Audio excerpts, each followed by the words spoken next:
He didn't see it coming. One moment, silence wrapped around the cabin like insulation, soft, expectant, uneventful. The next, a loud crack shattered the calm. Heads turned. Trays jolted. A gasp broke from 4A. A handprint. Red. Fresh. Blazing across his face. Ellis Drayton sat still. Not in shock. In calculation. His suit remained crisp. His jaw tight. He didn't lift a hand to the sting. Instead, he looked her in the eye. Rowena Trent, flight attendant, froze mid-breath. Her eyes darted, then narrowed. "You were," she started. "Wrong," Ellis cut in low. "Calm. You were wrong." The whole first-class cabin had seen it. Or at least heard it. Someone 2 rows back was already filming. Phones rose, angled, hesitant but hungry. "Sir," she stammered, her voice hitching. "You can't. You were being aggressive." He looked down. His book rested on the tray table. An unopened bottle of water sat untouched. He hadn't said a word for 20 minutes. And yet, the accusation lingered like smoke. "Mr. Drayton?" A voice careful. A man across the aisle. "Nervous. Is everything, are you okay?" Ellis gave a single nod. "I am." He stood. Slowly. Methodically. His voice didn't rise. But the cabin's mood shifted. Something ancient moved through it. Shame. Fear. Truth. He faced Rowena. Her hands trembled. "You don't know who I am," he said. "And that's not the problem." A pause. "The problem is, you didn't think it mattered." The jet landed in San Francisco 40 minutes later. Quietly. No fanfare. No incident declared. But the videos hit the internet before the wheels touched tarmac. By the time Ellis reached the gate, the terminal was humming. Word had spread, internally. 3 airline supervisors waited. All white. All sweating. "Mr. Drayton, sir," one began, fumbling. "We are deeply, deeply sorry for—" "I'm not here for apologies," Ellis said. "I'm here for accountability." He didn't raise his voice. Didn't need to. They walked with him. Behind him. Like shadows chasing something too bright to contain. Inside a quiet lounge away from the public, Ellis waited. Alone. Not by accident. He asked for it that way. No PR. No legal reps. Just the internal ethics lead, Alyssa Cohen. She arrived 10 minutes late. Ellis noted it. "Mr. Drayton," she said, setting her briefcase down. "You've requested a private meeting." "I did. May I ask why you declined the legal observer?" "Because this isn't about liability," he said. "It's about rot." She blinked. "I'm listening." He leaned forward. "You want to know how it happens? A woman feels justified hitting a man she doesn't recognize because she made a snap judgment. A wrong one. But she felt right. You know why? No answer. Because she's been allowed to feel right before, without consequence. Alyssa tapped her pen. "We've had trainings. PowerPoint doesn't cure silence." The words hung there. Heavy. Ellis didn't flinch. "Bias doesn't announce itself," he said. "It hides in the comfort of repetition. Of silence. That silence is built into your culture." And it almost let her get away with it. Almost. He pointed toward the screen of her phone, still lighting up with alerts. Until people recorded it. Elsewhere in the terminal, Rowena Trent sat in a security corridor alone. The fluorescent lights flickered. The air smelled like floor polish and plastic regret. Her uniform collar felt too tight. No one had spoken to her yet. She checked her phone. Nothing from the union. Nothing from her supervisor. But there were messages. Dozens. From numbers she didn't know. Scam shots. Articles. Her name. Her photo. The word assault in every headline. She stood and paced. A guard passed her once. Didn't stop. No one looked at her now. Not even when she whispered to herself. He wasn't supposed to be someone important. The next morning, America erupted. News anchors. Think pieces. Split screens. Hashtags. Hashtag Flight 1197. Hashtag Ellis Drayton. Hashtag slapped in first class. Some defended Rowena. Claimed she was provoked. Others demanded her arrest. But most wanted to know, who was this man who stayed so calm? Ellis didn't answer. Not on Twitter. Not on TV. He granted one interview. One. To a veteran reporter at the San Francisco Tribune, Talia Reyes. No script. No handlers. Just questions. She asked, "Why didn't you react?"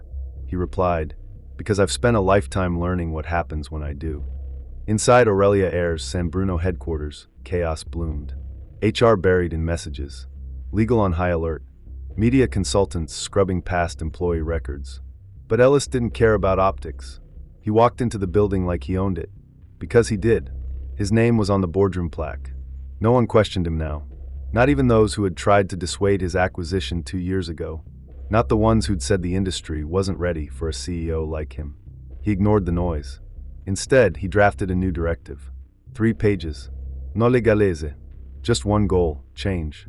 Anonymous complaint portals. Real rotation for crew assignments.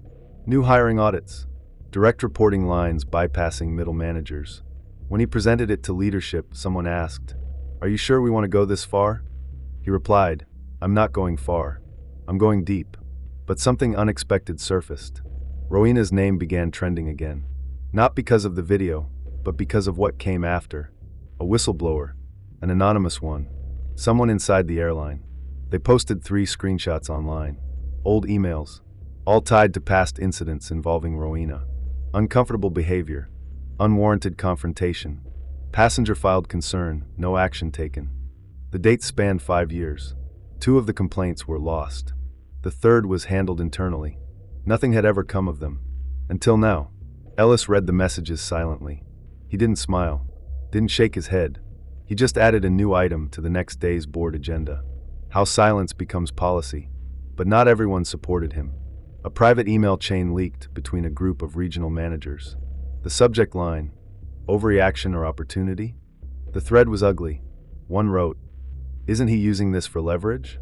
Another added, "Playing the victim card now?" Ellis read every line. He said nothing. But the next morning, he walked into their regional Zoom call unannounced. "This isn't a card," he said. "It's a mirror." He ended the call. No one spoke after that. That afternoon, he got a call from an unlisted number. The voice on the other end was hoarse. Nervous. "I used to work with her," the man said. "Rowena. She's done this before. Never made headlines, but there were others." Ellis waited. The man continued. "One of them tried to complain. Got reassigned. Quietly. Do you have names?" Ellis asked. "I do. I want to meet. No PR.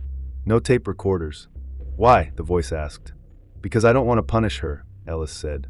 "I want to expose the system that let her exist unchecked." Later that evening, Ellis received a sealed envelope. No name. Just to Ellis Drayton in neat handwriting. Inside, a photocopy of a report, dated 7 years back. Flight 882. A different city. A different passenger. Same complaint. Same crew member. Same slap. But this time, no video. The passenger had checked a box, "Do not pursue." Below it, someone had written, "Handled. No escalation necessary." Initialed MG. Ellis stared at the initials. He didn't recognize them. But someone in his company did. And someone wanted that report buried. His phone buzzed. A new text. No name. Just 3 words. "You're not safe." The text sat there. 3 words. "You're not safe." Ellis stared at the screen. Still. Silent. Outside his office window, the San Bruno fog crept in. Thick. Muffled. Like the world wanted to whisper instead of shout. He looked down at the envelope again. The old report. Faded. Forgotten. Initialed MG. He had no idea who that was. But someone did. And someone wanted him to stop digging. He didn't. By morning, his security detail doubled. Discreetly. He told no one. Not even his assistant, not even the board. This wasn't a threat he could report. It was a warning. A buried nerve someone didn't want touched. So he touched it. The first thing Ellis did was reroute the file through his personal scanner. Then he forwarded it to himself 3 times under 3 different encrypted aliases. Next, he called in someone he trusted. His head of compliance, Ramon Durbin. Quiet. Loyal. Watchful. Ellis shut the door behind him. "I need a list," Ellis said. "Any employee or exec who matches the initials MG." Ramon paused. "Just those initials?" "Yes." "In HR?" "Everywhere." Ramon nodded. "You want quiet or clean?" "Both." The list came back the next day. 9 names. But one stood out. Madeline Greaves. VP of In-Flight Operations. 15 years at the airline. Moved up fast. Too fast. No scandals. No stories. But her name had never come up in any of Rowena's reviews. That was the first red flag. Because Madeline was Rowena's direct supervisor. Ellis requested a meeting. Madeline arrived 10 minutes early. Polished. Smiling. He didn't smile back. "Madeline," he said, Do you remember Flight 882? She blinked. That was a long time ago. 7 years, he said. Do you remember the complaint? She hesitated. There were hundreds, she said carefully. I can't recall specifics. Ellis slid the photocopy across the table. She looked down. Read the line. Her initials at the bottom. Color drained from her cheeks. I mean this was handled through protocol, she said quickly. We followed the process. No, Ellis said. You buried it. I didn't. You protected her. Why? Madeline straightened. Too fast. That's not what happened. Then what did? She paused. And that's when he saw it. Not guilt. Not panic. Fear. Who else was involved? He asked. She said nothing. Who told you to kill the report? Still nothing. Ellis stood. You'll be placed on leave effective immediately. Her eyes widened. You can't. I can. He turned away. She didn't move. Didn't protest. Didn't deny. She just sat there, staring down at the paper, at her own initials, like they were a brand. The next twist came from an unexpected place. Talia Reyes, the reporter. She called that night. I think someone's trying to reach you through me, she said. What do you mean? A man came to the Tribune. No name. Left a USB drive. Said it was for you. What's on it? I haven't opened it. Bring it. They met in the back of a bookstore in the Mission. Closed for the night. Lights dimmed. Door locked. She handed over the drive. No label. No markings. Ellis slid it into his laptop. One folder. 2 files. The first was audio. A recording. He hit play. Static. Then voices. 1 male. 1 female. You need to make it disappear, the man said. The passenger already filed, the woman replied. He's shaken. He's not going to drop it. Then you drop it, the man snapped. Give me something official. You'll have it. Ellis froze. The male voice familiar. It wasn't from the airline. It was from the board. The second file was a scanned document. A payout. Confidential. $10,000. Labeled as settlement for in-flight disruption. Signed by the passenger. Dated 3 days after the Flight 882 incident. Signed by a name Ellis knew well. Declan Rowe. Board chair. Public face. The man who'd once recruited Ellis to the company with talk of disruption and bold new leadership. The man who claimed to want change. The man who'd signed a bribe to make a problem disappear. Ellis didn't sleep that night. He sat in his apartment, lights off, laptop screen glowing. He played the audio 10 times. Then again. And again. There was no doubt. Declan had known. Worse, he'd intervened. Which meant this wasn't just about Rowena. It was about everyone who enabled her. Everyone who protected her. Everyone who saw what happened and decided to look away. Ellis stared out the window. The clouds outside mirrored the silence inside him. Thick. Heavy. Waiting. He sent one message before dawn. To every board member. Emergency meeting. Noon. Attendance mandatory. By 12:05 p.m., every seat in the boardroom was filled. Except one. Declan's. Ellis waited 5 minutes. Then started without him. I have reason to believe that a board member knowingly suppressed a passenger assault report, he said, and facilitated a payout to hide it. Murmurs rippled. Faces shifted. I have audio and documentation, Ellis continued, and I will not keep them private. One member raised a hand. Are you accusing someone directly? I'm stating facts, Ellis said. But if you'd like names, Declan Rowe made the payment. Gasps. Then silence. Then a voice from the doorway. I'd like to respond to that. Declan had arrived. Uninvited. Undeterred. He stepped into the room like a man used to controlling it. But not today. Ellis stood. You're not a part of this board anymore, he said. Declan raised an eyebrow. You don't have the authority. We voted, Ellis replied. Last night. Unanimous. Declan looked around. No one met his gaze. Not even his allies. He didn't argue. He turned. Walked out. Didn't look back. Ellis waited. Then turned to the room. We're not done. But it wasn't just internal now. The story had leaked. Someone inside had sent the USB to a rival outlet. By evening, it was national news. CEO uncovers board cover-up in airline assault case. The footage aired again. The slap. The fallout. Then the file. The hush money. The old complaint. Rowena Trent was nowhere to be found. She'd gone quiet, but others weren't. Ellis's inbox flooded with messages. Not trolls. Testimonies. From employees. From passengers. from former crew.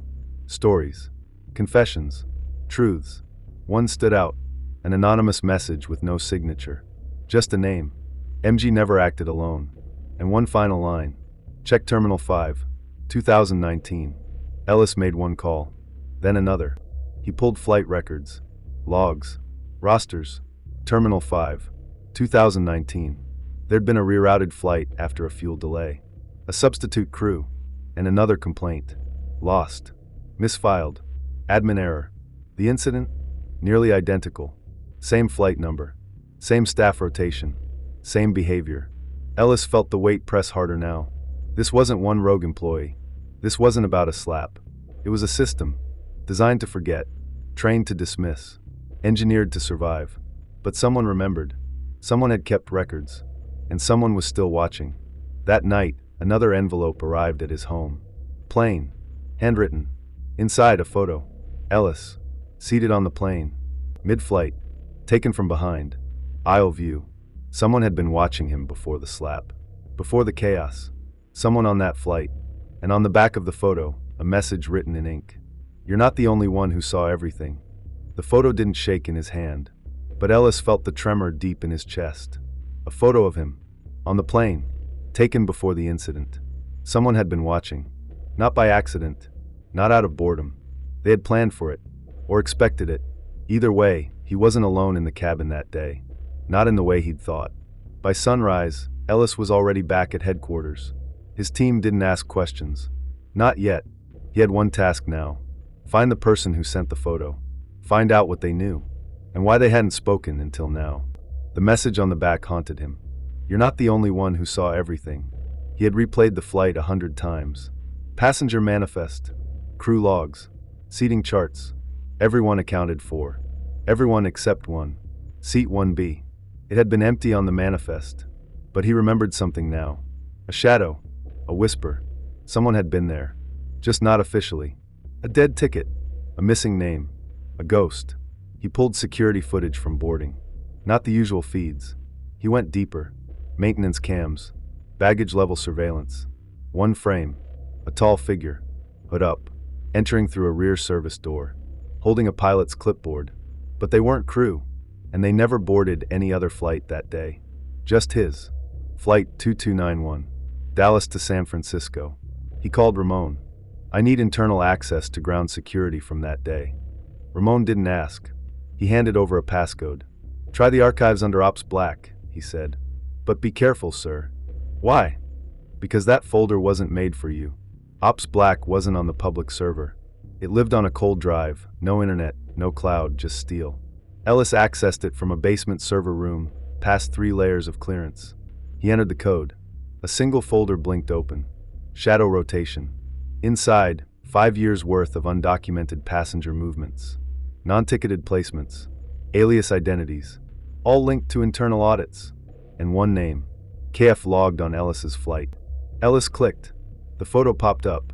Same person from the security footage. Different name. Kendry Flane. Operations Intelligence. Ellis had never heard of him. Because Kendry wasn't public-facing. He worked in a department that didn't officially exist. Ellis made one call. Talia. He didn't trust anyone else now. Meet me at the Terminal 5 hangar, he told her. Midnight. You found something? No, he said. I found someone. They met in the dark, between cold metal and forgotten luggage belts. Talia wore black. No lights. No tape recorder. Just instinct. Ellis held up the photo again. You recognize him? She nodded slowly. He was at the Tribune once, she whispered. Not for a story. For observation. Of? Me. You. Board members. Anyone who could impact narrative flow, they said. Ellis froze. They, he asked. There's more than one, she replied. Kendry Flane wasn't rogue. He was assigned. To observe. To report. To steer the fallout before it began. It wasn't just cover-ups. It was preemption. A quiet department inside Aurelia Air. Built to manage risk. Even if the risk was justice. Even if the risk was him. Ellis filed a subpoena that night. Not public, but strategic. Through an independent ethics auditor, he requested every shadow personnel file, every blacklisted incident, every undocumented passenger placement in the last 10 years. By morning, he had 57 files, all stamped. Do not escalate. Board-level clearance only. Then came the twist he didn't see coming. A folder marked with his name, E. Drayton. Inside, a risk profile, dated 1 year before the slap. Listed traits: high influence, racial equity priority, public image strong, risk if provoked significant, containment strategy, observe and delay. They had planned for him, long before he took his seat on that plane. He wasn't just caught in a system, he was the target of a system. But now he had proof. He didn't leak it. Not yet. Instead, he scheduled a press conference. He invited Talia and 3 other reporters. No PR filters, no corporate shields, just names, dates, files. One by one, he read them aloud. Rowena Trent, Madeline Greaves, Kendry Flane, Declan Rowe, and finally, Aurelia Internal Intelligence Division, the secret room, the department with no name. Until now, headlines exploded. Not just about him, not just about the slap, but about everything underneath it. Airline built shadow department to suppress incidents. Black CEO exposes systemic collusion. No more silence at 30,000 feet. Congress called. The FAA opened an investigation. Other airlines started digging into their files. Whistleblowers emerged like cracks in glass. Fast. Relentless. One by one. Ellis didn't give more interviews. He didn't need to. The truth was loud enough now. 2 weeks later, Rowena Trent resurfaced. Voluntarily. She requested a closed-door meeting with Ellis. He agreed. No cameras. Just 2 chairs. 1 room. He expected a fight. He got something else. I wasn't the only one trained to act like that, she said quietly. I just stopped pretending not to like it. Ellis said nothing. I was told you'd never last, she added. By who? She didn't answer, but her eyes said everything. He nodded. You're done here. She nodded back and walked out. A month passed. Then 2. The board was reshuffled. Half stepped down. Others were fired. Ramon stayed. Talia won a Pulitzer. The industry flinched. But some leaned in. They had to. The blueprint was public now. Thanks to him. Ellis didn't take another flight for 6 weeks. Then one day he did. He boarded alone. Middle seat. Coach. No cameras. No staff briefings. Just passengers. He watched them laugh. Sleep. Hold hands. Fight. Cry. He looked out the window. Clouds. Sunlight. And for the first time in months, quiet. Not because it was over, but because the machine had cracked. And through that crack, light. He closed his eyes. He didn't need the last word. He'd already spoken the one that mattered most. Enough.